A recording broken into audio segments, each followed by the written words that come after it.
Start है यहाँ से, एनामोलस बिहेवियर ऑफ ऑक्सीजन। ठीक है, तो एनामोलस बिहेवियर ऑफ ऑक्सीजन की अगर बच्चों हम लोग बात करते हैं तो यहाँ पे आपका जो ऑक्सीजन है, ठीक है, जिसके बारे में आई होप चीजें पहले भी डिस्कस में कर चुका हूँ, जहाँ पे मैंने बताया था कि ये जो ऑक्सीजन फैमिली के अंदर, ठीक है, जो बेटा ऑक्सीजन फैमिली में जो भी हमारे एलिमेंट्स हैं, एक बार मैं समराइज थोड़ा सा कर रहा हूँ। ऑक्सीजन फैमिली में हमारे जो एलिमेंट्स हैं, उन एलिमेंट्स में ऑक्सीजन की प्रॉपर्टी आपकी डिफरेंट क्यों है, इसके बारे में रीजन ऑलरेडी हो चुका है, लेकिन यहाँ पे मैं एक बार समराइज कर रहा हूँ। एक तो बच्चों इसका स्मॉल साइज, ठीक है, जिसकी वजह से इसकी प्रॉपर्टी बाकी एलिमेंट से डिफर करती है। दूसरा बच्चों हाई इलेक्ट्रोनेगेटिविटी वैल्यू, ठीक है, इसकी वजह से इसकी बहुत सारी हाइड्राइड, बहुत सारी कंपाउंड की प्रॉपर्टी डिफरेंट होती है। नेक्स्ट है हाई आयनाइज में मैं बात कर रहा हूँ कि ऑक्सीजन फैमिली के जो भी एलिमेंट है उनके रिस्पेक्ट में इस ऑक्सीजन का अपना बिहेवियर अलग क्यों है, तो अलग होने के पीछे कुछ रीजंस हैं। ठीक है, नेक्स्ट है आपका absence of d orbitals in valence shell, और इसी को देखो यहाँ पे थोड़ा सा एक्सप्लोर किया गया है बच्चों। ओनली पी पाई मल्टीपल बॉन्ड्स आपके प्रेजेंट होते हैं, डी पाई मल्टीपल बॉन्ड्स आपका नहीं होता है। सभी को पता है, इसके बारे में पूरा एक्सप्लेनेशन हो गया है। ठीक है, बिकॉज बताइए कि ऑक्सीजन के पास तो डी ऑर्बिटल्स नहीं होते हैं। नेक्स्ट बच्चों लैक ऑफ कैटनेशन, ठीक है, तो कैटनेशन पावर के बारे में आपको बहुत अच्छे से पता है। फॉस्फोरस यहाँ पे आपका ऑक्सीजन के पास सल्फर आता है, तो सल्फर कैटनेशन अच्छा होता है, इसका तो कैटनेशन अच्छा था ही नहीं। ठीक है, इसलिए यहाँ पे एक लॉन्ग चेन सी नहीं बनती है, सब डायटोमिक फेज में स्टेबल होता है। नेक्स्ट बच्चों स्ट्रॉन्ग हाइड्रोजन बॉन्डिंग भी इसका एक पॉइंट है कि वाटर मॉलिक्यूल्स में बहुत ही तगड़ा, या जो आपका ऑक्सीजन है बहुत ही जबरदस्त हाइड्रोजन बॉन्डिंग को रिप्रेजेंट करता है, जिसका बहुत अच्छा एग्जांपल है आपका hydride of oxygen is the water molecules. ठीक, इसके बाद आज हम लोग कुछ क्वेश्चन इसी के ऊपर करेंगे।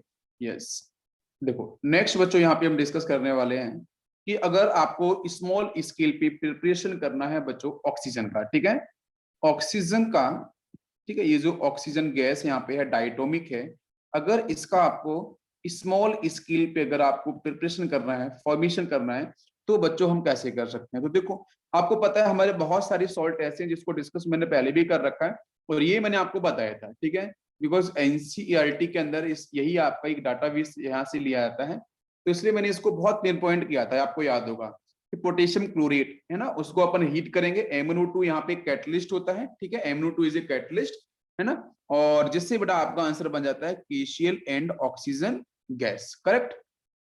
और KClO3 के अंदर जो ऑक्सीजन है वो आपका -2 के स्टेट में है, और यहाँ पे जो ऑक्सीजन है वो 0 में है, तो -1 से 0 बेटा इसका मतलब यहाँ पे इसका ऑक्सीडेशन हो जाता है। ठीक है, तो इजिली यहाँ से ऑक्सीजन बाहर निकल जाता है, बाकी KCl आपको जो सॉल्ट है वो दिखाई देगा। ठीक, तो जो हमारे कुछ ऑक्सीजन कंटेनिंग सॉल्ट्स होते हैं उनको अगर हीट करोगे डायरेक्ट, तो वहां से सीधा आपको आंसर मिल जाता है ऑक्सीजन।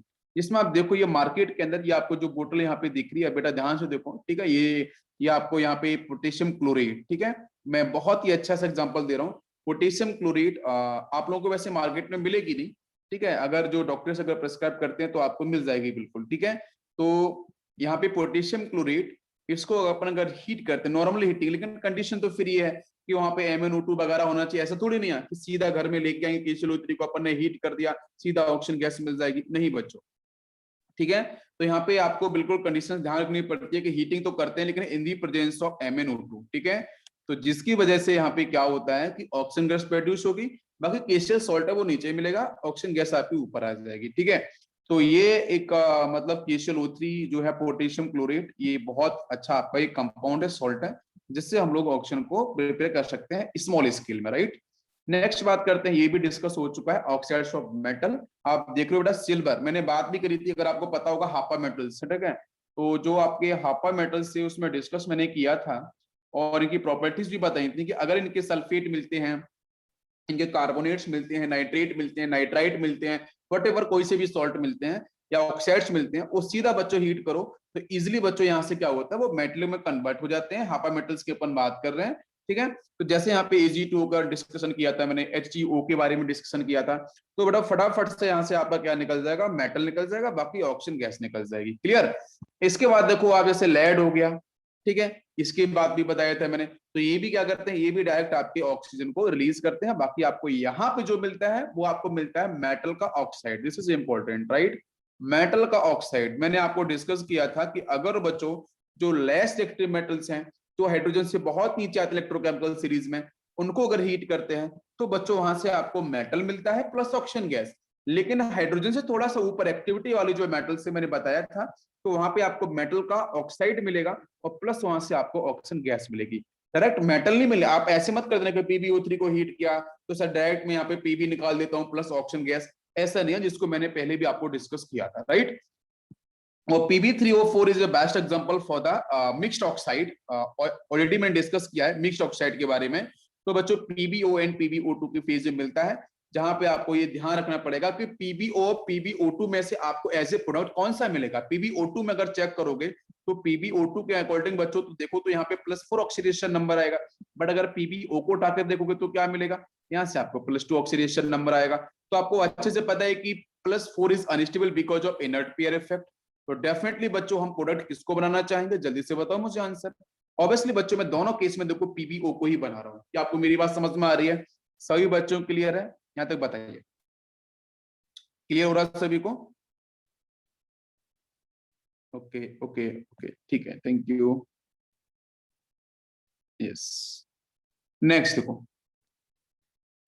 Yes hydrogen peroxide. ठीक है, इसके भी सैंपल्स आपको मार्केट में मिल जाते हैं बच्चों, हाइड्रोजन पेरोक्साइड के भी। और ये भी हम स्मॉल स्केल में प्रोडक्शन के लिए, हम ऑक्सीजन गैस का स्मॉल स्केल प्रोडक्शन के लिए हम लोग इसका यूज करते हैं। मार्केट में मिलता है हाइड्रोजन पेरोक्साइड, मार्केट में मिलता है, ठीक है। लेकिन आप लोगों को नहीं मिलेगा, ठीक है। यहाँ पे अगर कोई जो पर्टिकुलर अथॉरिटीज अगर कोई है ना, तो अगर वो आपको प्रिस्क्राइब करती है तो ही चीजें आपको मिल सकती हैं। जैसे अपनी केमिस्ट्री लैब के अंदर रिक्वायरमेंट पड़ती है, तो फिर अपने जो देसाई सर है, प्रिंसिपल सर है, ठीक है, अगर ये लोग अगर करते हैं तो फिर आपको ये चीजें मिल सकती है। केमिस्ट्री टीचर्स आपको करें तो ही आपको मिलेगी।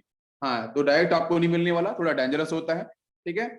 ऑलरेडी सारे के सारे कंपाउंड डेंजरस है, इससे बचना चाहिए मुझे, ठीक है। लेकिन इसकी प्रॉपर्टीज है उसको समझना चाहिए और 4 मार्क्स लेना चाहिए, नीट में डॉक्टर सिलेक्शन के लिए जाना चाहिए। तो बच्चों यहाँ पे स्मॉल स्केल प्रिपरेशन की बात करेंगे, डिकम्पोजिशन ऑफ हाइड्रोजन पेरोक्साइड, ठीक है। इसको हम डायरेक्ट हीट करते हैं बेटा, एक्वस मीडियम होता है 2 मोल्स, तो आपका वाटर मॉलिक्यूल प्लस ऑक्सीजन आपका डायरेक्ट बन जाता है। आपको मैंने बताया भी था, आई होप आपको पता होगा कि मैं 2 मोल्स क्यों लेता हूँ, बिकॉज यहाँ पे H2O2 अगर 1 मोल्स होता है तो बच्चों सीधा आंसर मिल जाता है आपका वही वाटर मॉलिक्यूल प्लस आपका नेसेंट ऑक्सीजन। अब यहाँ से आप देख लो तो हाइड्रोजन भी बैलेंस है, ऑक्सीजन भी बैलेंस है, राइट। लेकिन यहाँ पे O2 गैस तो मिली नहीं ना, तो अगर मैं इसको ट्वाइस कर लेता हूँ ना, तो ट्वाइस करने पे फिर से आपको एक वाटर मिलेगा प्लस नेसेंट ऑक्सीजन मिलेगा। तो नेसेंट ऑक्सीजन आपस में कंबाइन होकर O2 गैस आप कन्वर्ट कर लेंगे। बाकी 2 मोल्स यहाँ से आपका हो जाएगा वाटर मॉलिक्यूल। तो वही दो के लिखा है 2 मोल्स ऑफ वाटर प्लस आपका O2 गैस। और H2O2 बच्चों आपका अनस्टेबल होता है डेफिनेटली। तो यहाँ से पेरोक्सी लिंकेज जो देख रहे हैं ना, यहाँ पे पेरोक्सी लिंकेज होता है, इसलिए इसका नाम पेरोक्साइड पड़ा है। और ऑब्वियसली बच्चों कोई चार्ज स्पीसीज नहीं है, इट इज न्यूट्रल, डिकम्पोज होती है और डिस्प्रपोर्शनेशन को भी शो करती है। तो आप डिस्प्रपोर्शनेशन को कैसे चेक कर सकते हो, हाउ कैन यू प्रूव यहाँ पे डिस्प्रपोर्शनेशन हो रहा है? तो जस्ट बेटा check the oxidation number here. आप ऑप्शन का चेक करोगे तो पेरोक्साइड में बचे -1 हाइड्रोजन पे +1 एंड +1, तो -1 देख रहे हैं ना इंडिविजुअल, तो आपका -1 है। बहुत से बच्चे वैसे भी निकालते हैं क्वेश्चन मेथड से कि सर अगर निकालू मैं ऑप्शन का तो यहाँ पे 2 इंटू, जैसे यहाँ पे लिखा है ना इस तरीके से H2O2 मॉलिक्यूलर फॉर्मूला, तो 2 इंटू यहाँ पे हाइड्रोजन का 1 हो गया plus, because hydrogen when attached with non metals always carry +1 charge, right. और यहाँ पे 2 into x is equal to 0, x for the oxygen. तो यहाँ से बोलते हैं कि भाई 2x is equal to value sir हो गई है -2। Now we will cancel out, तो x 2 से 2 कैंसिल, तो x की वैल्यू बच्चों आ जाती है यहाँ पे -1। परफेक्ट। बस this minus is actually the average. क्या बोल सकते हो मुझे एवरेज वैल्यू है? बताओ बच्चों, क्या आपकी एवरेज वैल्यू है? आप यहाँ देखो अकॉर्डिंग टू स्ट्रक्चर, तो यहाँ पे क्या मिल रहा है, दो ऑक्सीडेशन नंबर मिल रहे हैं, एक तो -1 दूसरा -1 ऑक्सीजन का। तो -1 प्लस -1 अगर मैं करूं, एवरेज ऐसे निकालते हैं डिवाइड बाई 2 करते हैं, राइट। 2 ऑक्सीजन है तो ऊपर -2 divide by 2 we will cancel, तो यहाँ से आपको आंसर मिल जाएगा बच्चों -1। बात मेरी समझ में आ रही है? तो इंडिविजुअल ऑक्सीडेशन नंबर H2O2 में ऑक्सीजन की -1 है, एवरेज की बात करते हैं इट इज आल्सो -1। क्लियर हो गया सभी को? तो बेटा यहाँ से -1 ऑक्सीडेशन नंबर है। वाटर मॉलिक्यूल्स में कैसा बच्चों, -2 है। यहाँ पे कितना है बेटा 0, तो -1 से 0, -1 से -2, फटाफट बताओ आंसर। -1 से बेटा 0 मतलब इंक्रीज, इंक्रीज का मतलब बच्चों ऑक्सीडेशन, और -1 से -2 रिडक्शन, तो oxidation plus reduction, this is a part of disproportionation. Correct, सभी को समझ में आ गया? हाँ, ये बोतल को अच्छे से पहचान लो। देखो यहाँ पे लिखा भी है, कभी जाओगे तो आपको इसी तरीके से लिखा मिलेगा। यहाँ पे ये आपको लाइव दिखा दिया है, ठीक है। और नीचे देखो इसमें कुछ लिखा भी है, आप देख लो यहाँ पे, फर्स्ट एड एंटीसेप्टिक करके नीचे लिखा हुआ है, right, because of nascent oxygen, ठीक है। और लिखा है ओरल डीब्रीजिंग एजेंट, नीचे का है sealed with printed and neck band for your protection. Perfect, देखो समझ में आ रहा है। तो इसलिए आपके प्रोटेक्शन के लिए थोड़ा आपका हैजर्डस हो सकता है, इसलिए आप इसको यूज डायरेक्ट नहीं करना है, ठीक है। किसी की मदद से आपको यूज करना है जिसको इसके बारे में आइडिया है, जैसे मुझे। चलो, ये सबसे पहला क्वेश्चन है बच्चों, the compound which gives off oxygen on moderate heating is, ठीक है। मॉडरेट हीटिंग करने पे आपको ऑक्सीजन कहां से मिलेगी? तो बच्चों आपको पता है हापा मेटल्स, वेरी इंपॉर्टेंट। मॉडरेट का मतलब वो टेम्परेचर 250 300 समथिंग, ठीक है। तो बच्चों यहाँ से आपका क्यूप्रिक वाला सेक्शन नहीं होगा, जिंक भी नहीं होगा, एल्यूमिनियम भी नहीं होगा, तो आंसर है आपका हापा मेटल्स आ जाएगा, मर्क्यूरिक ऑक्साइड, ठीक है। फर्स्ट क्वेश्चन हो गया आपका यहाँ पे क्लियर।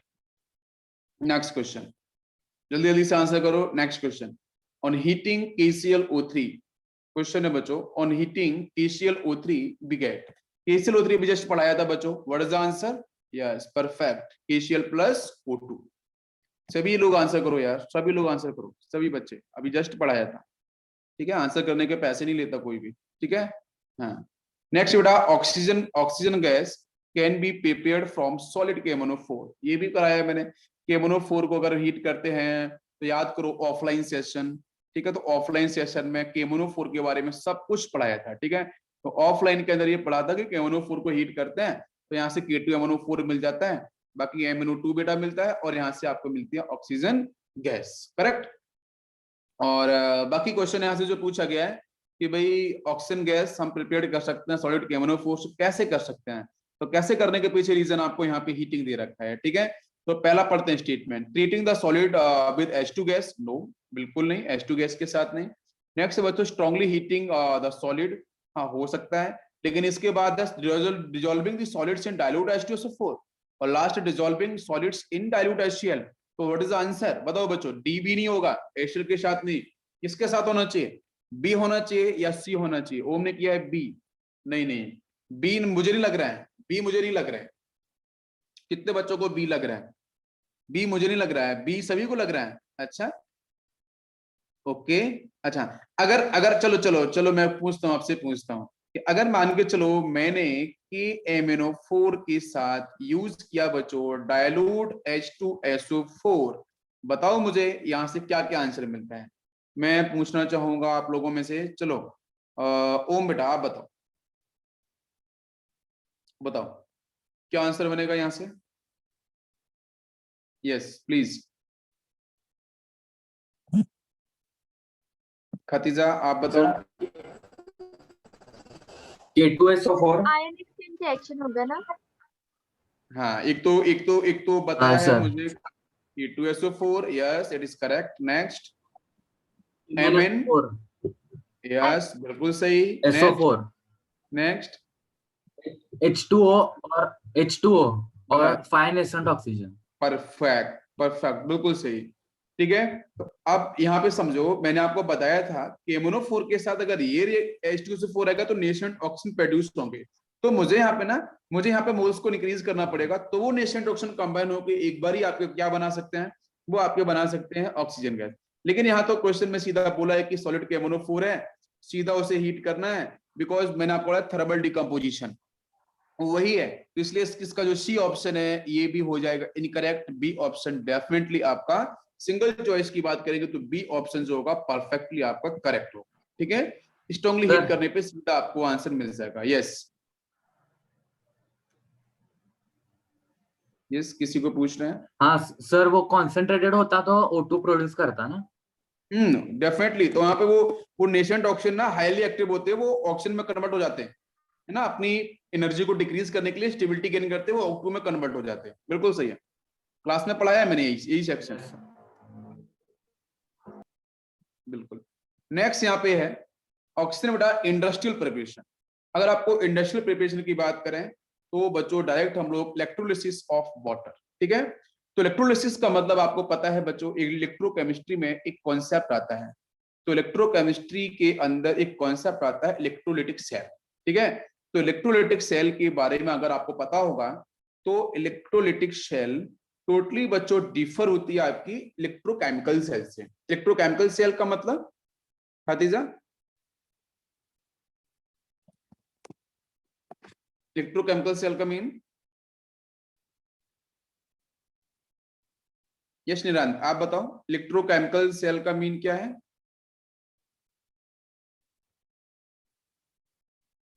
केमिकल रिएक्शन से इलेक्ट्रिसिटी जनरेट करना।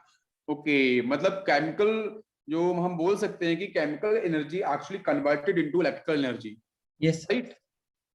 Yes sir. ओके, अगर मैं इलेक्ट्रोलिटिक सेल की बात करता हूं फिर बताओ बताओ निरंजन, अगर मैं इलेक्ट्रोलिटिक सेल की बात करता हूं तो what is the answer? Electrolytic में रिडॉक्स रिएक्शन होती है। हाँ बिल्कुल, it is application part of redox, ठीक है। रिडॉक्स का एप्लीकेशन पार्ट है।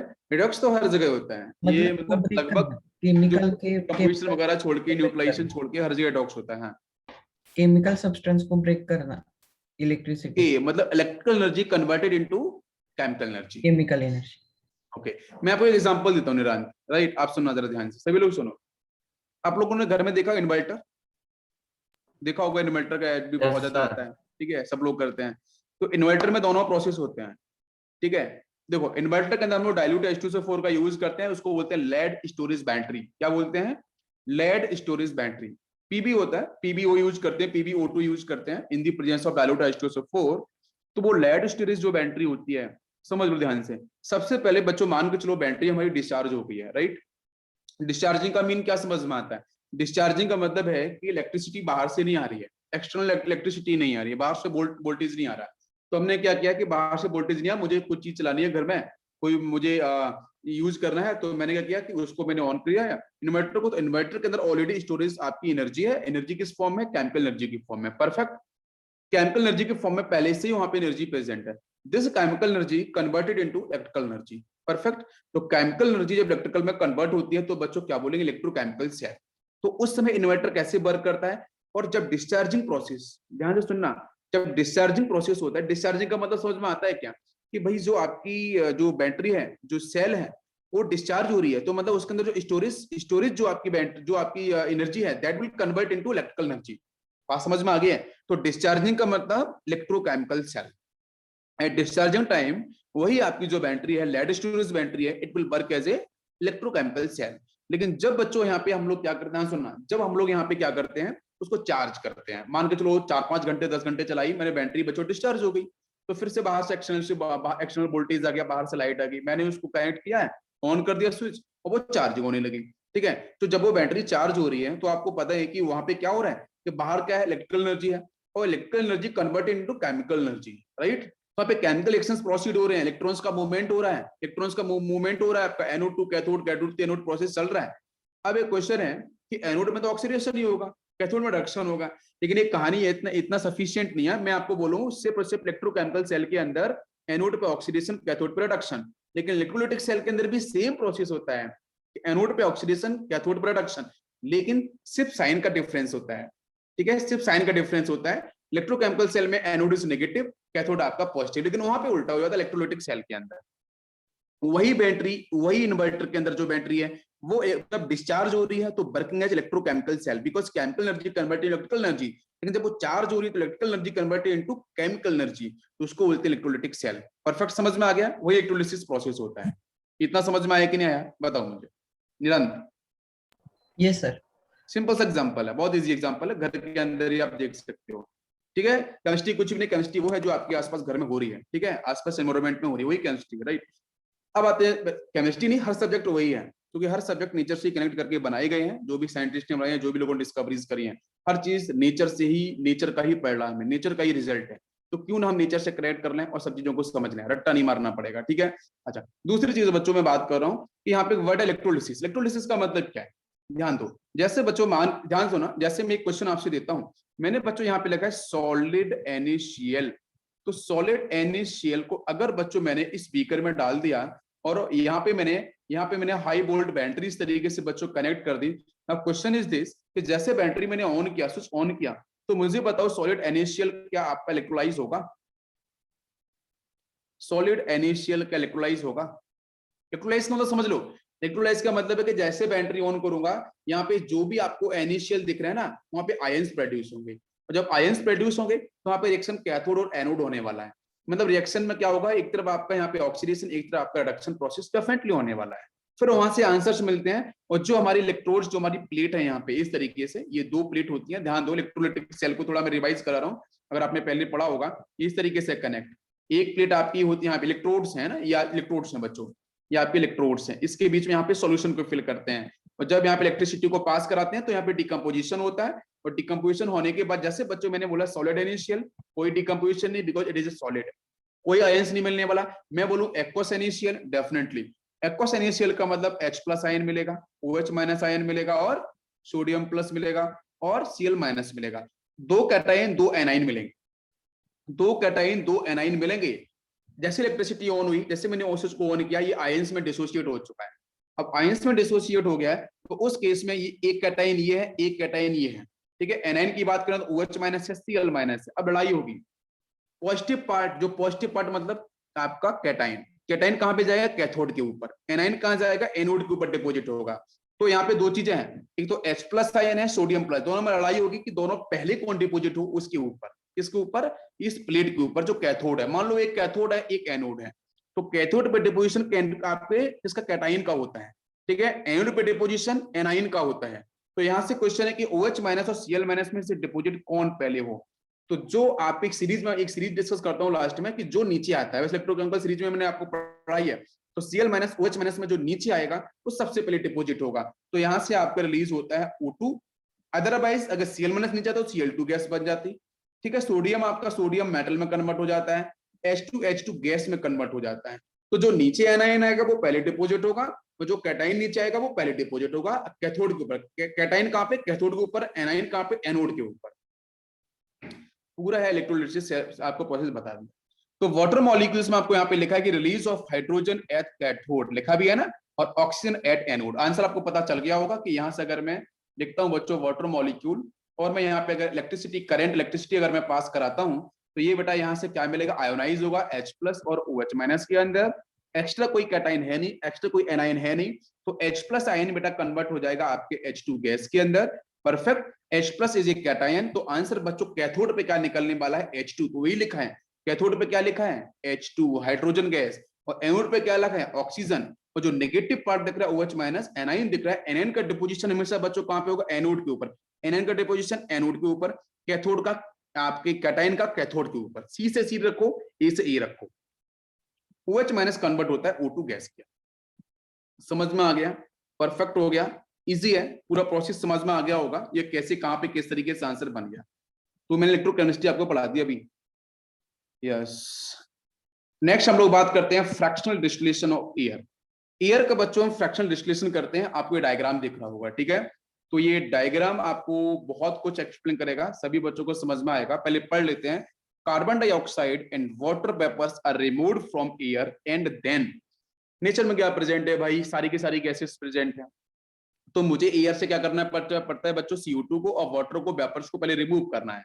देन उसके बाद remaining gases are liquefied and fractionally distilled to give dinitrogen and dioxygen. तो मैंने एयर को, देखो यहाँ से ये पूरा सिस्टम समझ लो। यस, यहाँ से एयर को मैंने इनटेक लिया है, फिर मैंने यहाँ से क्या किया है? Air heats up as it's compressed. Air को हीट अप किया गया है। यहाँ से देखो ये पिस्टन लगी हुई है, ठीक है। दिस इज एक्चुअली पिस्टन, यहाँ से पिस्टन लगी गई है, और पिस्टन से बच्चों इसको एयर जो है ना उसको कंप्रेस किया जा रहा है और हीट अप किया जा रहा है, ठीक है। इसके फिर उसके बाद क्या किया है? The compressed air is cooled. यहाँ से कंप्रेस्ड एयर निकल रही है और उसकी बेटा यहाँ पे क्या कूलिंग हो रही है, ठीक है। ये देखो, ये कूलिंग मतलब यहाँ पे ऑब्वियसली आपका लिक्विड टेम्परेचर काफी कम होगा। लिक्विड हम वाटर मॉलिक्यूल्स वगैरह यूज कर सकते हैं। तो यहाँ से क्या होगा? यहाँ से आपकी जो एयर है दैट विच कूल्ड, और कूल्ड होने के बाद बच्चों यहाँ पे लिखा है the compressed air is allowed to expand and turn to liquid, ठीक है। तो एयर कंप्रेस्ड है, वो आपकी अलाउड टू एक्सपेंड होगी, जिससे बेटा यहाँ पे वो कन्वर्ट हो जाएगी लिक्विड के अंदर। तो यहाँ पे लिक्विड आपको मिल जाएगा। फिर क्या करेंगे?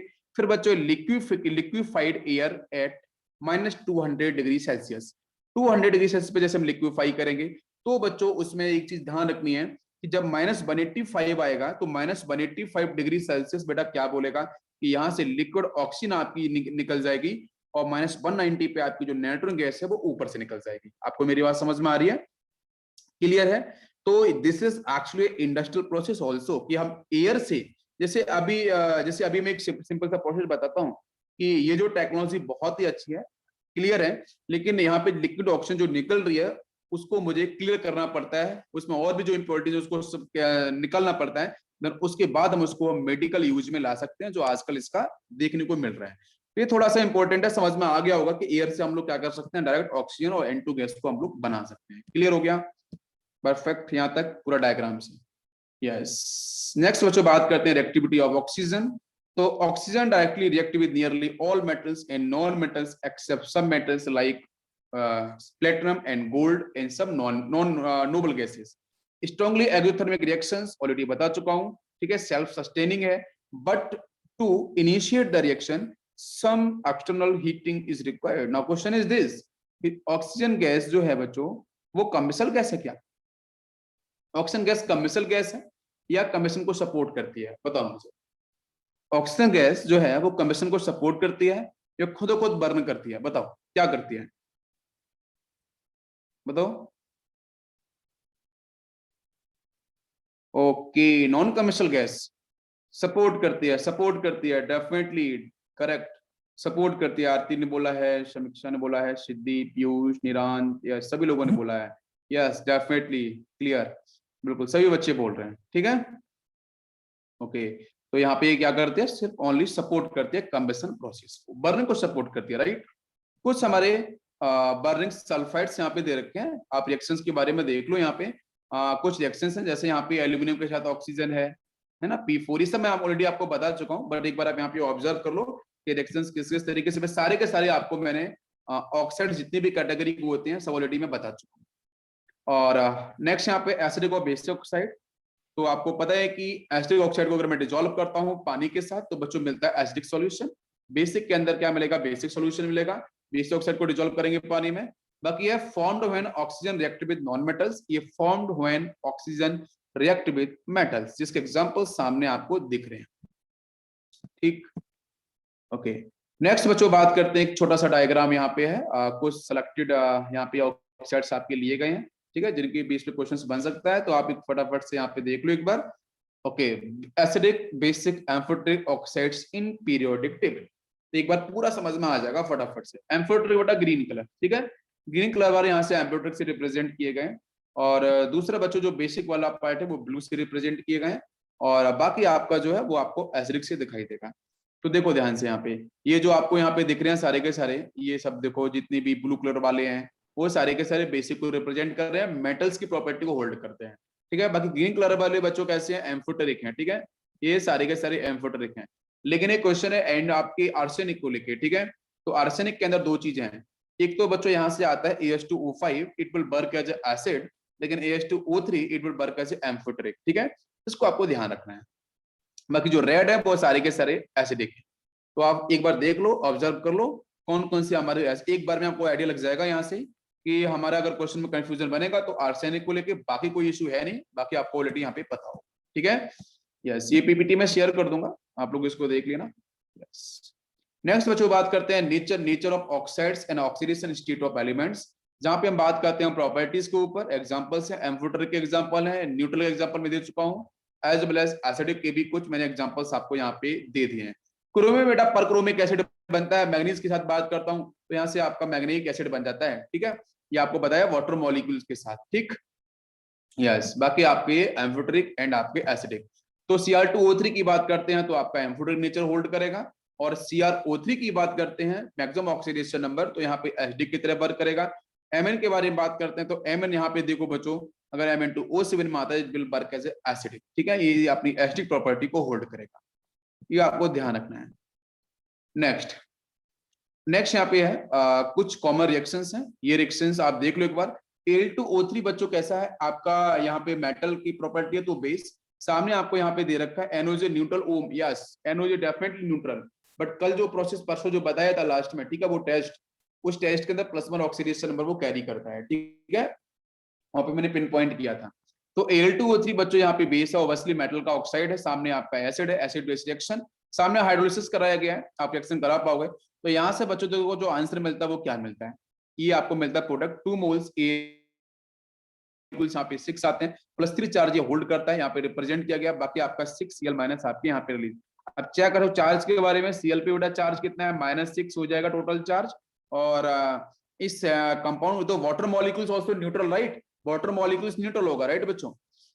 आप यहाँ इसका ऑक्सीडेशन नंबर निकालोगे तो कितना चार्ज आएगा, Al एंड आपका यहाँ से वाटर है, ये 6 है, इट विल होल्ड +3 चार्ज। अगर इसे मैं सॉल्व करूं तो बेटा यहाँ से क्या मिलेगा बताओ जरा मुझे। ये आपका हो जाएगा, ये कितने मोल्स हैं, यहाँ से आपके 2 दिखाए गए, राइट। टोटल इधर आपका -6 से +6 होना चाहिए कैटाइन के पास, तो ऑब्वियसली +6 ही होगा, 2 मोल्स है ना, +3 +3 +6। तो एल्यूमिनियम का X मान लेते हैं, वाटर मॉलिक्यूल्स न्यूट्रल तो 0 हो गया, इक्वल टू आपका यहाँ पे +3 हो गया, यही है ना, करेक्ट है, समझ में आ रहा है सभी को यहाँ तक। अच्छा, अगर मैं इसको सॉल्व करूं तो ये 0 हो जाएगा, तो X की वैल्यू यहाँ पे कितनी दिख रही है, +3 दिख रही है, X की वैल्यू कितनी दिख रही है, +3 मिली है ना, आपका जो एल्यूमिनियम है +3, ओके, तो +3 आपको यहाँ पे दिख रही है। अच्छा, तो एक अगर AlCl3 के साथ अगर मैं डायरेक्ट वाटर मॉलिक्यूल्स का डालता हूँ इस तरीके से, तो ये आपके 6 वाटर इस पे रिएक्शंस आती है, ये कंपाउंड भी आया है। तो एल्यूमिनियम बच्चों क्या करता है, वाटर मॉलिक्यूल्स को एब्जॉर्ब करता है, जिसकी वजह से यहाँ पे 6 वाटर मॉलिक्यूल्स से अटैच रहते हैं, आपको ध्यान रखना है। नेक्स्ट अगर इसके साथ NaOH की रिएक्शंस आती है, ठीक है, तो फिर आपका आंसर ये बनेगा Na3Al एंड OH आपके 6, बाकी आपका एक्वस मीडियम, ठीक है। यहाँ पे जो OH पार्ट है वो आपको यहाँ कोऑर्डिनेशन बॉन्ड के थ्रू आपका यहाँ पे कनेक्टेड रहेगा, ठीक है। तो दोनों रिएक्शंस आप यहाँ पे देखो, ऑब्जर्व करो, अगर बिकॉज यहाँ पे अगर एसिड इज एसिड तो Al2O3 बर्कस बेस, अगर NaOH इज बेस तो बर्कस Al2O3 इज एसिड। तो अगर एसिड के सामने Al2O3 आएगा तो हमारा आंसर ये बनेगा, अगर बच्चों आपके बेस के सामने NaOH सामने, तो हमारा आंसर फिर ये बनेगा। दोनों आंसर्स को आप ध्यान से समझ लो, कोई कंफ्यूजन नहीं रखना है, ठीक है, इंपॉर्टेंट क्वेश्चंस यहाँ से बन सकते हैं। यस, नेक्स्ट बेटा हम लोग आ चुके हैं ओजोन पे, जिसकी कहानी हम लोग कंटिन्यू करने वाले हैं। तो ओजोन के बारे में क्वेश्चन है कि ओजोन क्या है, और ओजोन की डिस्कवरीज को भी थोड़ा सा मैं यहाँ पे आपको बताना चाहूंगा।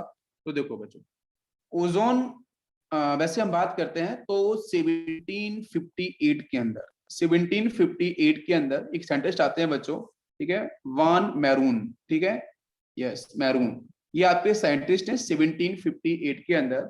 इस थोड़ी हिस्ट्री है, इन्होंने बच्चों क्या करा, इन्होंने इलेक्ट्रिक डिस्चार्ज प्रोड्यूस किया। इलेक्ट्रिक डिस्चार्ज बच्चों कैसे, एयर का, तो एयर के सामने बच्चों ने क्या किया, इलेक्ट्रिक डिस्चार्ज इन्होंने डिफाइन किया है। इलेक्ट्रिक डिस्चार्ज बड़ा हाई वोल्टेज होता है, करंट, उसको अगर मैं प्लस माइनस डिफाइन करता हूँ आपका इलेक्ट्रिक डिस्चार्ज क्रिएट होता है। तो इलेक्ट्रिक डिस्चार्ज की बेटा हाई टेम्परेचर क्रिएट हुआ, उससे एयर आपकी आयोनाइज हो गई। तो जब एयर में सारी की सारी गैसेस आयोनाइज हुई तो उनको एक स्मेल मिली, वो बेटा स्मेल कैसी थी, रोटन स्मेल, ठीक है, ROTTEN, रोटन स्मेल। तो रोटन स्मेल जो मिली, तो उन्होंने वहां पे थोड़ा ऑब्जर्व किया कि भाई कोई ना कोई एक ऐसी गैस है जो इसकी स्मेल थोड़ी सी डिफरेंट है। बेटा कहानी बहुत पहले की है, 1758, आप समझ सकते हो दुनिया उस समय किस, कोई टेक्नोलॉजी थी, कहीं कुछ चीजें थी, तो इन्होंने इलेक्ट्रिक डिस्चार्ज करा रहे थे, बेटा बहुत बड़ी बात है, ठीक है, इलेक्ट्रिक डिस्चार्ज एयर करा रहे थे, रोटन स्मेल मिली, उन्होंने बोला कि कोई ना कोई यहाँ पे गैसेस है, उस गैसेस का नाम ओजोन होगा, ऐसा नहीं बोला उन्होंने, बस इतना बोला कि कोई गैस है। अब उस गैस का नाम 1840 के अंदर, ठीक है, 1840, समझो कितना टाइम के बाद, 1840 के अंदर एक साइंटिस्ट आते हैं जिनका नाम बेटा होता है शोबीन, नाम मैं लिख देता हूँ यहाँ पे, नाम थोड़ा सा अटपटा है, ठीक है, बिकॉज ये सब हमारे इंडिया के नहीं है, इंडिया को तो राजू वगैरह ऐसे नाम होते हैं इनके, गीता, ठीक है, तो SCHONVIEN ये इनका नाम है, ठीक है, यस, अपने यहाँ पे नाम ऐसा रखते तो पता नहीं लोग क्या बोलते हैं, ठीक है। तो 1840 के अंदर ये साइंटिस्ट आते हैं, और इन साइंटिस्ट ने बेटा क्या किया, इन्होंने उस पर्टिकुलर स्मेल को उसका नाम दिया, क्या नाम दिया, ओजोन, उसी का नाम दिया ओजोन। ओजोन में एक वर्ड है बेटा ओजो, ध्यान दो, ओजो एक वर्ड है, ग्रीक वर्ड है, दिस इज ग्रीक वर्ड ओजो। ओजो का मतलब होता है स्मेल, ओजो का मतलब होता है स्मेल। ओजोन में ना, ओजोन से बच्चों ग्रीक वर्ड लिया गया ओजो, तो ओजो से ही ओजोन बनाया गया। ओजो का मतलब क्या है, स्मेल, जो स्मेल जो आपकी रोटन स्मेल प्रोड्यूस कर रही हो। तो इसमें आपका परफेक्ट नेम ओजोन का आपका 1866 के अंदर पूरी तरीके से आपके एक साइंटिस्ट आते हैं सोरेट, SORRET, सोरेट ने पूरी तरीके से इसका मॉलिक्यूलर फॉर्मूला O3 डिफाइन कर दिया था। तो 3 साइंटिस्ट हैं एक गैस के ऊपर, 1758 के अंदर बैन मरगुम ने क्या बोला, भाई साहब सिर्फ एक ऐसी कोई गैस है इलेक्ट्रिक डिस्चार्ज प्रोड्यूस किया एयर के साथ, रोटरी स्मेल डिफाइन कर रही है, क्या है नहीं पता। 1840 में स्कोविनाथ इन्होंने डिफाइन कर दिया कि भाई यहाँ पे जो गैस है वो आपकी ओजोन है, लेकिन ओजोन का मॉलिक्यूलर फॉर्मूला क्या होगा, किसको बताया बच्चों, किसने, इसको सोरेट ने, SORRET। ये साइंटिस्ट आते हैं 1866 के अंदर, इन्होंने इसका पूरा मॉलिक्यूलर फॉर्मूला डिफाइन किया और ये बताया भी कि ozone is actually A allotrope of oxygen। तो लिखा है ozone is an allotrope of oxygen, it is formed when from atmospheric oxygen in the presence of sunlight, it is too reactive and degrades of the ground at ground level, right? The ozone layer protect the earth surface from an excessive concentration of ultraviolet radiations। तो यहाँ पे आप देख लो, एक diagram से आपको दिख रहा है कि हमारा नीचे बच्चों यहाँ पे अर्थ है, लाइक दिस इज अर्थ, फिर इसके ऊपर बेटा आपको ट्रोपोस्फियर आता है और उसके ऊपर बेटा स्ट्रेटोस्फियर है। तो ट्रोपो और स्ट्रेटो के बीच में ओजोन लेयर आपको यहाँ पे ये जो दिख रहा है section, this layer is a part of ozone layer, ठीक है। और जो ट्रोपोस्फियर है बेटा वो 0 to 10 किलोमीटर, देन 10 to 50 आपका स्ट्रेटोस्फियर, उसके बीच में आपको मिल जाता है आपकी ओजोन लेयर। समझ में आ गया, एक दिमाग में बैठ गया होगा कि भाई ये ओजोन की कहानी क्या है, हिस्ट्री क्या है, ये आपको समझ में आ गया होगा। अब बच्चों हम लोग बात करते हैं इसके ऑकरेंस के ऊपर। तो ऑकरेंस को हम लोग यहाँ पे समझने की कोशिश कर रहे हैं। एक सेकंड टाइम देख लूं कितना हो गया, तो आप अभी मेरे बाद किसी का लेक्चर होगा, ठीक है, चलो तो देखते हैं। यहाँ पे बच्चों नेक्स्ट हम लोग बात कर रहे हैं इसकी ऑकरेंस के ऊपर। तो जो ऑक्सीजन आपको जो O2 है, बिकॉज ऑक्सीजन का ही एलोट्रोप है, तो कहीं ना कहीं इसका जो कनेक्शन है वो O2 गैस के साथ ही है। ये भी आपको मेरी बात समझ में आ रही है, आपकी O2 गैस के साथ ही इसका कहीं ना कहीं कनेक्शन है। और आपको मैं बिल्कुल एक थोड़ा सा एक आइडिया देता हूँ, जरा ध्यान से सुनना। हायर एल्टीट्यूड पे तो बच्चों प्रेजेंट होती है, ठीक है, हायर एल्टीट्यूड पे एटमॉस्फेयर में आपकी प्रेजेंट होगी, ये आपको मैं बता चुका हूँ। लेकिन जो अर्थ सरफेस है उस पे कहाँ कहाँ आपको प्रेजेंट होती है, तो कोई मुझे बता सकता है अर्थ सरफेस पे, नियर अबाउट अर्थ सरफेस कहाँ कहाँ पे आपकी ये जो अल्ट्रावायलेट सॉरी आपकी जो ओजोन है, ये जो गैसेस है, ये कहाँ पे देखने को मिलेगी? तो देखो मैं बताता हूँ। जब ये आपकी अर्थ सरफेस के क्लोज आती है, तो अर्थ सरफेस के क्लोज आने पे तो डस्ट पार्टिकल्स हैं, जो डस्ट पार्टिकल्स हैं, ठीक है, डस्ट पार्टिकल से भी बच्चों जो ऑक्सीजन है वो डिसोशिएट होती है और ओजोन का यहाँ पे फॉर्मेशन होता है, लेकिन बहुत ही स्मॉल अमाउंट में, बहुत ही स्मॉल अमाउंट के अंदर। मैं बोलना चाहूँ सी साइड, समुद्र की तरफ जाओगे या जो आपकी लेक्स होती है काफी बड़ी जो साइज की होती हैं, ठीक है, वहां भी आपका स्लो इवेपोरेशन होता है। जहां जहां slow evaporation of water molecules होता है वहां भी ओजोन की प्रेजेंस आपको देखने को मिल जाती है, ठीक है। तो सी साइड में या फिर आपकी लेक साइड में जहाँ पे लेस इवेपोरेशन है वहां पे देखने को मिलती है, ठीक है। ये थोड़ा सा बता। अब आते हैं लेबोरेटरी मेथड पे। तो लेबोरेटरी मेथड बच्चों क्या कहती है? लेबोरेटरी मेथड ये कहती है कि आप इलेक्ट्रिक डिस्चार्ज को यूज करो। ध्यान दो, मैं बात कर रहा हूँ लेबोरेटरी मेथड की।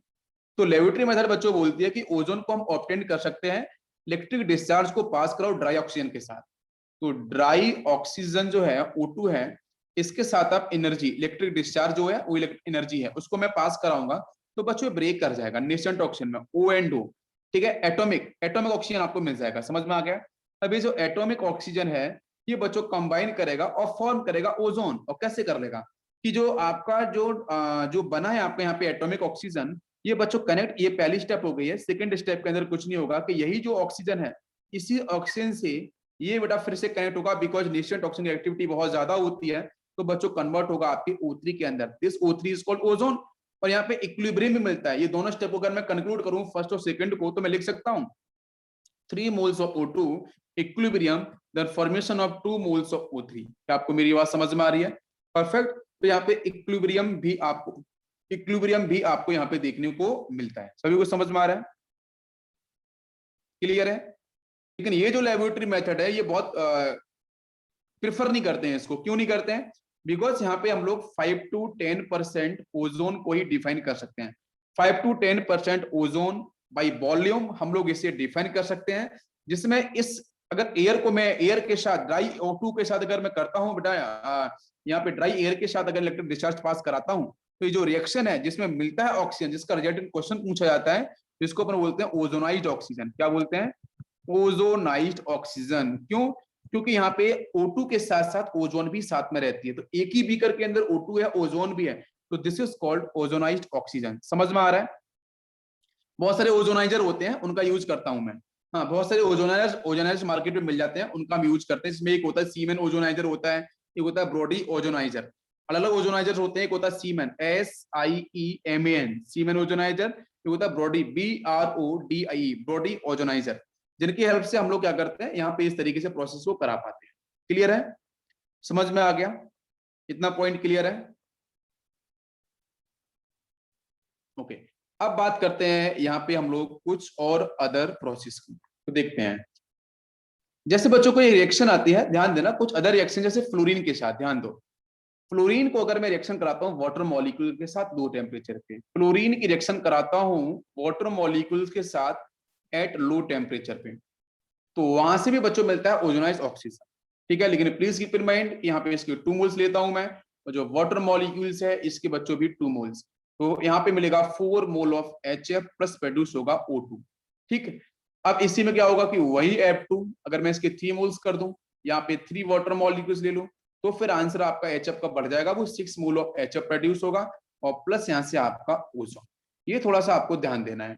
अगर 2 मोल्स में लेता हूं तो यहां से बच्चों प्रोड्यूस होगा ऑक्सीजन गैस, अगर मैं 3 मोल्स लेता हूं तो यहां से प्रोड्यूस होती है ओजोन गैस।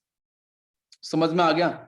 अरे भाई O2 तो होगा ना पहली स्टेप भाई, ये जब 2 मोल में आएगा तो O2 प्रोड्यूस होगा, फिर यहां से क्या होगा कि नेसेंट ऑक्सीजन प्रोड्यूस करेगा, नेसेंट ऑक्सीजन फिर यहां से कंबाइन करेगा इसी ऑक्सीजन के साथ, वो कन्वर्ट ओजोन में हो जाएगा। तो ये आपको ध्यान रखना है कि this complete whole section is called ozonised oxygen. ठीक है, ओजोनाइज्ड ऑक्सीजन, इसको भी हम लोग ओजोनाइज्ड ऑक्सीजन में कॉल करते हैं। बाकी आप अल्ट्रावायलेट रेज के बारे में आपको पता है, जो मैंने अभी स्टेटमेंट दिया था कि अल्ट्रावायलेट रेज, ठीक है, वहां से भी आपको O2 अपर लेयर में प्रेजेंट है बच्चों, अपर एटमॉस्फेयर में आपकी अल्ट्रावायलेट रेज आती हैं, वहां से एनर्जी मिलेगी, नेसेंट ऑक्सीजन आपके यहाँ से प्रोड्यूस हो जाएंगे, और फिर यही नेसेंट ऑक्सीजन बच्चों उस O2 जो ऊपर गैस है उससे कंबाइन करेगा, और कंबाइन करने के बाद आपका O3 फॉर्म कर लेगा। ठीक है, तो ये भी है अल्ट्रावायलेट रेज की प्रेजेंस में भी हम लोग यहाँ पे ओजोन का फॉर्मेशन कर सकते हैं। सभी को समझ में आ गया यहाँ तक? बताओ बच्चों, क्लियर हो गया सभी को? ओके, ओजोन लेयर डिफ्लेक्शन को हम लोग डिस्कस करेंगे, पहले से कुछ रिएक्शंस के बारे में हम लोग देख लें। ठीक है, तो बाकी आपका इसके बाद ओजोन लेयर डिफ्लेक्शन आएगा तो उसको मैं करूंगा पूरा explain. Okay, yes,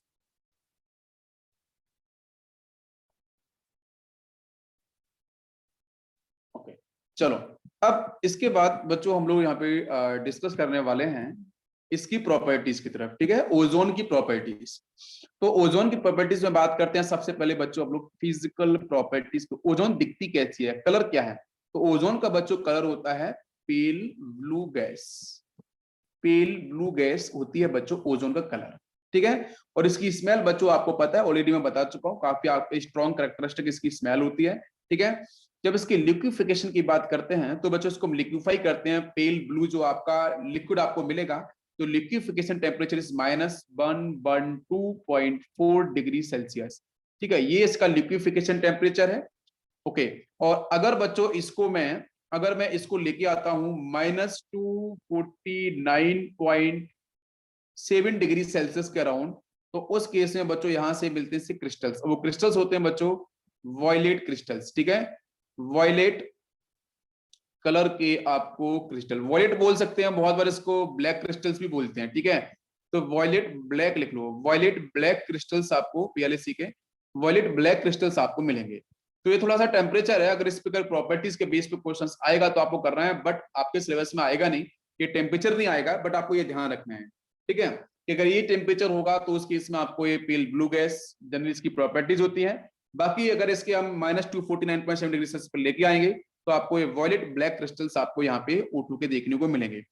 no doubt ये एयर से तो बच्चों आपकी हैवियर होती है, एयर से थोड़ी सी हैवी होती है, ये आपको प्रॉपर्टीज में ध्यान रखना है। वाटर मॉलिक्यूलर सॉल्युबिलिटी की बात करते हैं तो बच्चों वाटर मॉलिक्यूल के साथ ये जो ओजोन है इसकी सॉल्युबिलिटी बहुत लेस होती है, because it is not proper ionic. तो आयोनिक नहीं होता है, जिसकी वजह से water molecule is a polar solvent, तो उसके साथ ये 100% डिसॉल्व नहीं करती है, बहुत लेस सॉल्युबिलिटी शो करती है। लेकिन यही ओजोन बच्चों, ओजोन के डिटेक्शन के लिए हम यूज करते हैं टर्पेंटाइल और, ठीक है, जैसे ग्लेशियल एसिटिक एसिड, मैं बोलूं ग्लेशियल एसिटिक एसिड, तो इनके साथ ये सॉल्युबिलिटी शो करती है। जैसे carbon tetrachloride, you know carbon tetrachloride बेटा dipole moment is 0, it is non polar, तो इनके सबके साथ सॉल्युबिलिटी शो करता है, वाटर के साथ शो क्यों नहीं करता है? Because water is polar, it is just like a non polar. तो उस केस में यहाँ से क्या होता है, हाँ स्लाइटली सॉल्युबल होता है वाटर के साथ। हाँ CCl4 के साथ संदेश हाईली सॉल्युबल होता है। एक आता है ग्लेशियल एसिटिक एसिड आता है आपका टर्पेंटाइल ऑयल आता है, तो उन सबके साथ ये अच्छी खासी सॉल्युबिलिटी को शो करता है। नाउ कम्स कि अगर बच्चों ये ओजोन गैस अगर ज्यादा अमाउंट में अगर हमारी बॉडी में इनटेक हो जाती है, तो उस केस में आपका हेडेक है या फिर आपका जो नोजिया है, कुछ इस तरीके से आपकी प्रॉब्लम क्रिएट हो सकती है। नेक्स्ट बात करते हैं इसकी मैग्नेटिक प्रॉपर्टी पर। तो ओजोन इज डाया और पैरा, ओजोन इज डाया और पैरा, बताओ बच्चों आंसर। ओजोन इज डाया और पैरामैग्नेटिक, कैसा होगा? Diamagnetic. Ozone is diamagnetic, definitely. Ozone is not paramagnetic. It is diamagnetic in nature. It is diamagnetic in nature. इसको हम MOT से ही डिफाइन कर सकते हैं, बिल्कुल परफेक्ट, वो बिल्कुल सही, डायमैग्नेटिक इन नेचर होता है, ठीक है। मैं इसे प्रूव कर दूंगा बाद में, अभी आप इसको समझ लो, जैसे हम O2 के बारे में डिस्कस किया था। यस, नेक्स्ट हम लोग बात करने वाले हैं यहाँ पे इसकी केमिकल प्रॉपर्टीज। तो फिजिकल प्रॉपर्टी आपने सुनी, सभी को समझ में आया कौन सा कलर है, किस किस तरीके से आपको ये इसके ऊपर क्वेश्चंस मिल सकते हैं। Now come decomposition. अगर बच्चों में डिकम्पोजिशन की बात करूं तो आपको पता है कि ओजोन ऑलरेडी अनस्टेबल, ठीक है, अनस्टेबल है, तो बच्चों आपका 300 डिग्री सेल्सियस पे इट विल डिसोशिएट, और इसका डिसोसिएशन होगा, डिकम्पोजिशन हो जाएगा, it will convert into the 3 moles of O2 as well as energy release करती है बच्चों 68 किलो कैलोरी पर मोल, ठीक है, 68 किलो कैलोरी पर मोल ये एनर्जी वो करता है रिलीज। समझ में आ गया सभी को? बताओ बच्चों, यहां तक क्लियर है? सभी को समझ में आ रहा है? बाकी आपको प्रॉपर्टीज पता है कि ozone definitely working as strong oxidising agent because it will produce the nascent oxygen, because it will produce the nascent oxygen, so it will working as strong powerful oxidizing agent, correct. और इसका अगर आपको मैं electrochemical series के साथ बताऊं तो इसका जो आपका पोटेंशियल होता है, इसका जो स्टैंडर्ड रिएक्शन पोटेंशियल जो होता है वो समथिंग बच्चों, स्टैंडर्ड ऑक्सीडेशन पोटेंशियल की बात करूं तो वो समथिंग आता है +2.07 वोल्ट। ये कुछ वैल्यूज आती है, डाटा है, डाटा को आपको ध्यान ही रखना है। बाकी आपको पता है कि it will work as strong oxidising agent. अगर यहीं पे मैं ओजोन को लेके आता हूं in the presence of H+ ion, किसी एसिड के साथ अगर मैं ओजोन लेके आता हूं तो बच्चों यहां से ये कन्वर्ट किस में हो जाएगा, यहाँ पे एडिशन ऑफ इलेक्ट्रॉन्स हो जाएगा, ये 2 मोल्स H+ आपके आएंगे, तो ये कन्वर्ट हो जाएगा आपके वाटर मॉलिक्यूल्स में, प्लस रिलीज करेगा आपका यहाँ से O2, ठीक है। तो ये आपको आंसर यहाँ से देखने को मिलेगा। तो ये ओजोन है, ये O2 में कन्वर्ट होगा प्लस आपके वाटर मॉलिक्यूल्स में। तो इसका आपको ये ध्यान रखना है कि इसका जो केमिकल प्रॉपर्टीज में ये बहुत ही अच्छा आपका स्ट्रॉन्ग ऑक्सीडाइजिंग एजेंट है, बिकॉज इसका जो standard oxidation potential, this is U0P, standard oxidation potential जो है in acidic medium, this is around 2.07 plus elegant, ठीक है, ये आपके पॉजिटिव के साथ है। समझ में आ गया यहाँ तक? ऑक्सीडेशन पोटेंशियल बता दिया मैंने, ठीक है, यस। इसके बाद बात करता हूं कि क्या ओजोन से भी बेटर ऑक्सीडाइजिंग एजेंट है? हाँ बिल्कुल है। और ओजोन से अच्छे ऑक्सीडाइजिंग एजेंट कौन कौन से हैं? तो देखो मैं आपको यहाँ बता देता हूं कि सिर्फ 3, ओनली 3 कंपाउंड्स ऐसे हैं जो ओजोन से बेटर ऑक्सीडाइजिंग एजेंट कैटेगरी में आते हैं, जिनका स्टैंडर्ड ऑक्सीडेशन पोटेंशियल वैल्यू भाई ओजोन कितना था, +2.07 वोल्ट था, तो इनका जो स्टैंडर्ड ऑक्सीडेशन पोटेंशियल वैल्यू है वो आपका इससे अधिक है। आपको मेरी बात समझ में आ रही है? 3 ऐसे कंपाउंड कौन कौन से? पहले बच्चों बात करूं फ्लोरीन के साथ, आपको पता है। सेकंड बच्चों में बात करूं यहाँ पे फ्लोरीन के बाद एटॉमिक ऑक्सीजन, सिर्फ नेसेंट ऑक्सीजन की बात कर रहा हूं मैं। और बच्चों में बात करता हूं तो ऑक्सीजन फ्लोराइड, ऑक्सीजन फ्लोराइड का बेटा मॉलिक्यूलर फॉर्मूला क्या होगा? मैंने बताया था OF2, फ्लोरीन इलेक्ट्रॉनिक ज्यादा है तो आपका आईटी का लास्ट में आएगा। सिर्फ ये 3 है, बिल्कुल ध्यान देना, क्वेश्चन फंसा सकता है यहाँ से आपको, ठीक है। तो एक तो फ्लोरीन हो गया, दूसरा आपका एटॉमिक ऑक्सीजन हो गया, और तीसरा आपका ऑक्सीफ्लोराइड OF2। ये 3 कंपाउंड ऐसे हैं जिनका स्टैंडर्ड ऑक्सीडेशन पोटेंशियल बच्चों क्या है, ओजोन से अधिक है, जिसकी वजह से आपको इन तीनों पॉइंट को ध्यान रखना है। ओजोन भी अच्छा है बट उससे ज्यादा बेटर कौन सी है, तो आपके ये तीनों। क्लियर हो गया? सभी को समझ में आ गया तक? बाकी इसकी जो केमिकल रिएक्शंस हैं, केमिकल रिएक्शंस आपको ऑलरेडी पता है कि यहाँ से आपको हर जगह ये क्या निकालने वाला, नेसेंट ऑक्सीजन और O2।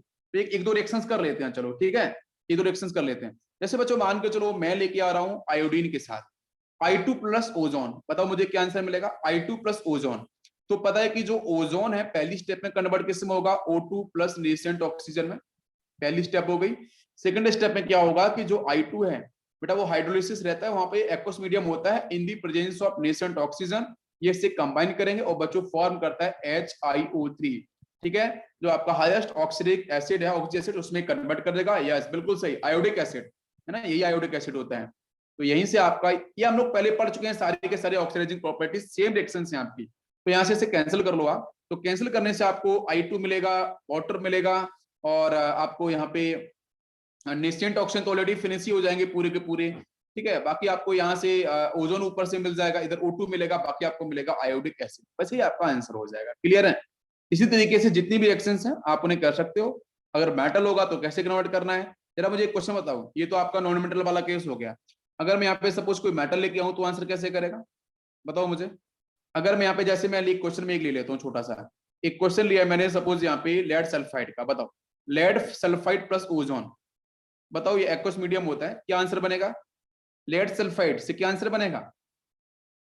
सल्फेट बन जाएगा ना, PbSO4, ये डिस्कस किया मैंने, सल्फाइड, बिल्कुल लेड सल्फेट कन्वर्ट किसमें हो जाएगा, सल्फाइड, लेड सल्फेट के अंदर, यस। और बाकी ऑक्सीजन गैस आप निकाल देना, कोई इश्यू नहीं है। ये सब वही है जो पहले डिस्कस किए थे मैंने, बस वो ऑक्सीडाइजिंग प्रॉपर्टी को आपको ध्यान रखनी है।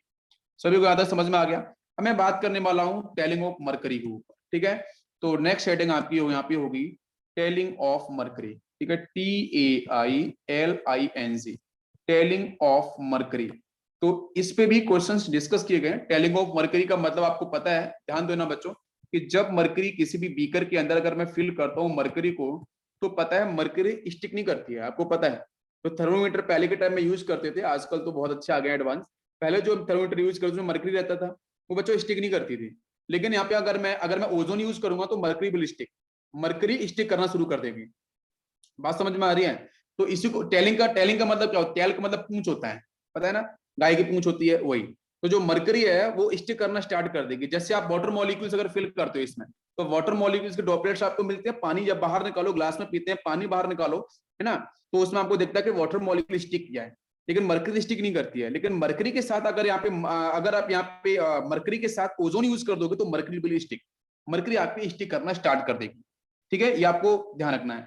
तो मैं थोड़ा सा रिएक्शन आपको बता देता हूँ, रिएक्शन क्या है। तो मरकरी के साथ अगर बच्चों में ओजोन लेके आता हूं, तो दिस मरकरी, इसके 2 एटम्स होते हैं, ये कन्वर्ट हो जाती है बच्चों Hg2O के अंदर। जैसे आपका सिल्वर कन्वर्ट हुआ था, सिल्वर याद है ना, सिल्वर के साथ बच्चा Ag2O बनेगा, Ag2O बनेगा, O2 बनेगा, और Ag2O फिर से बड़ा ओजोन के साथ आएगा, वो कन्वर्ट सिल्वर में हो जाएगा, तो वहां पे भी सिल्वर मिल जाएगी। तो Hg2O बनेगा और बाकी यहाँ से बन जाएगा आपका O2। मेरी बात समझ में आ रही है? तो मतलब ओजोन के साथ अगर मैं सिल्वर करता हूं तो उसके साथ ये डिसॉल्व करता है। डिसॉल्व करने के बाद बच्चों जो मरकरी है वो अपने मिनिसियस बिहेवियर को, मतलब जो स्टिक नहीं करता, MENISCUS, तो अपने मिनिस्कस बिहेवियर को ये क्या करता है बच्चों, लूज करता है। और यहाँ पे ये क्या करता है, अपना जो ग्लास है ये जिस बीकर में रखा जाएगा उस पर स्टिक करना स्टार्ट कर देगा। एक तरीके से टेस्ट बोल सकते हैं कि मरकरी का यहाँ पे आपका ओजोन का टेस्ट है। ओजोन का टेस्ट करना है तो आप मरकरी का यूज कर दो, तो मरकरी अगर स्टिक करने लगी तो बोल देना बच्चों वहां पे ओजोन प्रेजेंट। क्लियर हो गया? सभी क्लियर होगा? बाकी बेटा इसके बाद आता है इसकी ब्लीचिंग प्रॉपर्टी। तो ब्लीचिंग प्रॉपर्टी में क्या होता है, यस लेक्चर आई थिंक 45 पे फिनिश है क्या, 145 पे।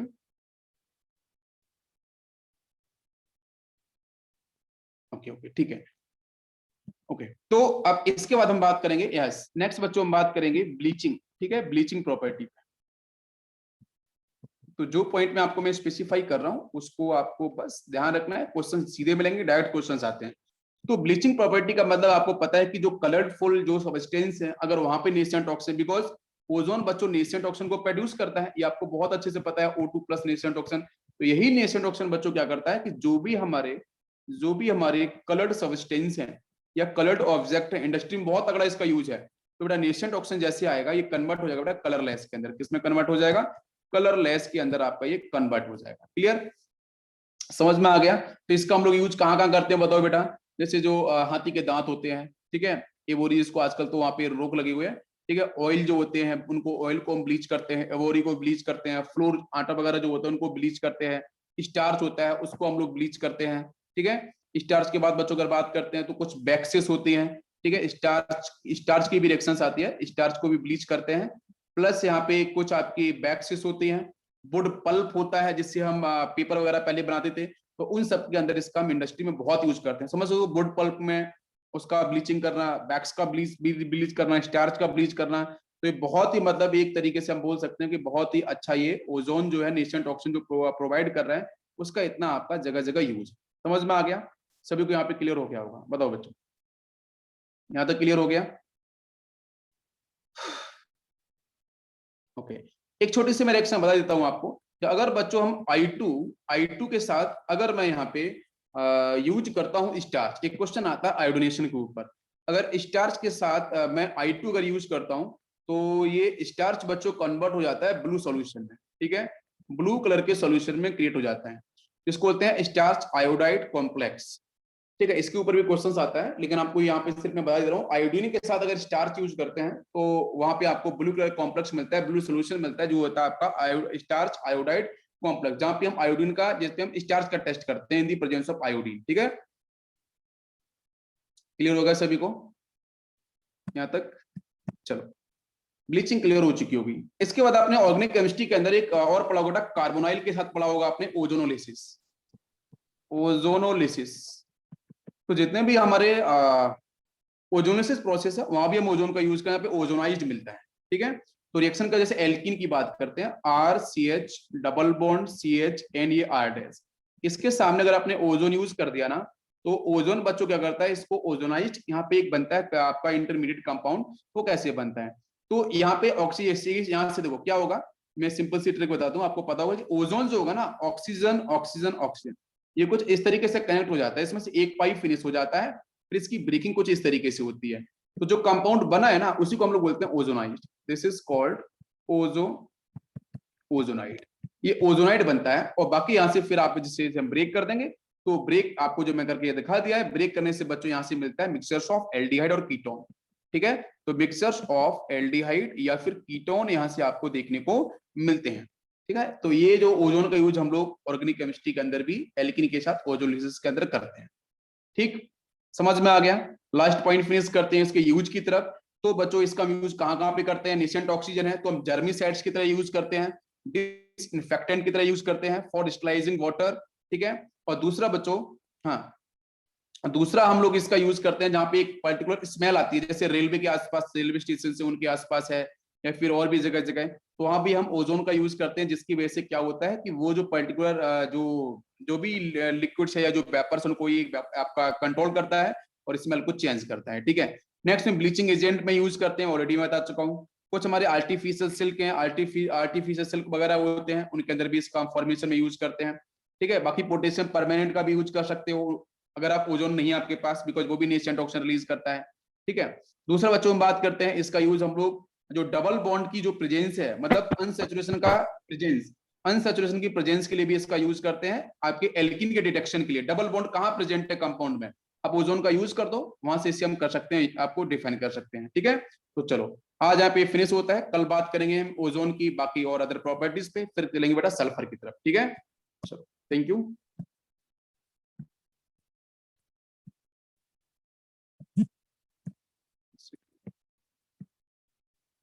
सर एक बार मुझे होस्ट बनाओ, मैं यह रिकॉर्डिंग स्टॉप करता हूँ।